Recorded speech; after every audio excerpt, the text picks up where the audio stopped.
விஜய் காவேரி வந்து சந்தோஷமாக இருக்கிறத பார்த்துட்டு வெண்ணிலாவால் தாங்கிக்க முடியல. உடனே வெண்ணிலா வந்து நான் இதுக்கப்புறம் விஜய் வரமாட்டாரா, இதுக்கப்புறம் நான் தவறான முடிவுக்கு போயிடுவேன் அப்படின்னு சொல்லிட்டு சொல்லிட்டு இருக்காங்க. போலீஸ்கிட்ட அவங்க தடுத்து நிறுத்துறாங்க. விஜய் வர வைக்கிறாங்க. விஜய் வந்து நல்லா கேள்வி கேட்குறாரு வெண்ணிலாவை. இந்த பாரு, உனக்கு எனக்கு எந்த சம்மந்தமும் இல்லை. நான் இந்த பொண்ணை வந்து கல்யாணம் பண்ணிக்கணும் அவசியம் எனக்கு கிடையாது. எனக்கு ஒய்ஃப் இருக்கா, எனக்கு கல்யாணம் ஆகிடுச்சு. அதனால் இந்த கல்யாணம் நான் பண்ணவே மாட்டேன். வெண்ணிலா என் மனசில் இல்லைங்க. நான் விரும்பவே விரும்பலை. நான் விரும்புறதெல்லாம் என் பொண்டாட்டியை தான். என் பொண்டாட்டியோட நான் வாழணும்னு விரும்புகிறேன். தேவையில்லாமல் எல்லாம் பிரச்சனை பண்ணிங்க நல்லா இருக்காது அப்படி சொல்லிட்டு சமைய திட்டி விடுறாரு. அதனால வெண்ணிலா அவங்க எல்லாரும் என்ன பண்ணுறது திரும்ப தவிக்கிறாங்க. இந்த சூழ்நிலை அன்பரசு ஒரு ஐடியா பண்ணுறாரு விஜய் மிரட்டுறதுக்காக. இந்த மாதிரி விஜய் தான் காரணம், வெள்ளாவோட அப்பா அம்மா வந்து இந்த உலகத்தை விட்டு போனதுக்கு அப்படின்னு சொல்லிட்டு மிரட்டுறாரு. விஜய் வந்து இந்த ஆள் போய் சொல்கிறாரு அப்படின்னு சொல்லிட்டு சட்டையை பிடிச்சு அடிக்க போகிறாரு. உடனே போலீஸ் தடுக்கிறாங்க. போலீஸ் கேட்டு நான் சொல்கிறதெல்லாம் உண்மை அப்படின்னு சொல்லிட்டு சொல்கிறாரு.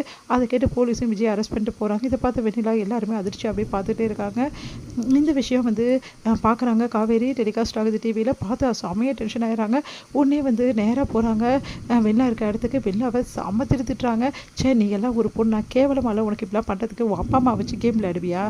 சி, இந்த பழப்புக்கு வேறு ஏதாவது நீ பண்ணலாம். உன்னை பார்த்த எரிச்சலாக வருது. உன்னை போய் விஜய் வந்து நல்லவன்னு சொல்லிட்டு லவ் பண்ணார். அது மட்டும் பார்த்தாதுன்னு உன்னை கூட்டின்னு வந்து ட்ரீட்மெண்ட் பார்த்தாரு. இவ்வளோ பண்ண விஜய்க்கு நீ பண்ணுற கைமாறா இது? உனக்கு அசிங்கமாக இல்லை அப்படின்ட்டாரு. அதை கேட்டுட்டு இப்போ கூட ஒன்றும் இல்லை, விஜய் வெளியே வரணும்னா வெள்ளாவை கல்யாணம் பண்ணிக்கிட்டா விஜய் வெளியே வந்துடுவார் அப்படின்னு சொல்லிட்டு சொல்கிறாரு பசுபதி. அதை கேட்டுட்டு நீங்கள் எல்லாரும் என்ன பண்ணாலும் சரி, அதை பற்றி எனக்கு கவலை இல்லை. விஜயை எப்படி வெளியே எடுக்கணும்னு தெரியும். அவர் பொண்டாட்டி நான் இருக்கேன். ஓ, நீ தான் பொண்டாட்டியா? கான்ட்ராக்ட் பொண்டாட்டின்னு சொல்லு. அதை பற்றி உனக்கு என்ன கவலை? எப்போவுமே வந்து நான் தான் அவருக்கு பொண்டாட்டி. அவர் கட்டின தாலி என் கழுத்தில் இருக்க வரைக்கும் நான் தான் அவர் பொண்டாட்டி. இவ்வளோ நாள் நான் ஒதுங்கி இருந்துட்டேன். இதுக்கப்புறமா ஒதுங்கி இருக்க நான் தயாராக இல்லை. எப்போ நீங்கள் இந்த அளவு விஜய் வந்து உள்ளே தள்ளினீங்களோ இதுக்கப்புறம் உங்களெல்லாம் நான் சும்மாவே விட மாட்டேன் அப்படின்றாங்க காவேரி. அதை கேட்டு வெளில செமையாக டென்ஷன் ஆகிறாங்க. இங்கே பார், விஜயோட பொண்டாட்டி நான் தான், விஜய் எனக்கு தான் சொந்தம் அப்படின்ட்டாங்க. சி, வாய மூடு. நீ எல்லாம் ஒரு பொண்ணா? உன்னை பார்த்தாவே எனக்கு கேவலமாக இருக்குது. ஒன்றை மாதிரி ஒரு ஜென்மத்தை, நன்றி கெட்ட ஜென்மத்தை நான் பார்த்ததே இல்லை. நன்றின்றது என்னென்னு உனக்கு தெரியுமா? விஜய் உனக்கு என்னெல்லாம் பண்ணியிருப்பாரு. அவரை போயிட்டு உள்ளே தூக்கி வச்சுருக்க. சி, உன் அப்பா அம்மாவோட வந்து இறப்பை வந்து அசிங்கப்படுத்தியிருக்க. நீ எல்லாம் ஒரு மனுஷியே கிடையாது. இவ்வளோ நாள் உன்னை பார்த்தா எனக்கு கொஞ்சமாவது பாவம் இருந்தது.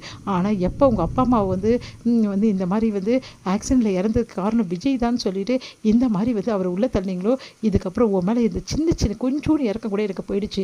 இதுக்கப்புறம் நீயா நானான்னு பார்த்துடலாம். இதுக்கப்புறம் என் புருஷன் கூட தான் நிற்க போகிறேன். உங்களால் எல்லாரும் என்ன பண்ண முடியுதுன்னு பார்க்கலாம். இவ்வளோ நாள் நான் ஒதுங்கி இருந்துட்டேன். இதுக்கப்புறமும் ஒதுங்கி இருந்தேன்னா என்ன மாதிரி முட்டாளு யாருமே கிடையாது. இதை வச்சு தானே நீங்கள் எல்லோரும் கேம் விளையாடிட்டு இருந்தீங்க. நான் ஒதுங்கி இருக்கிறதால தானே இப்போ சொல்கிறேன். இதுக்கப்புறம் என் விஜய் கூட என் புருஷன் கூட தான் நான் நிற்க போகிறேன். உங்களால் என்ன பண்ண முடியும் பண்ணிக்கோங்க.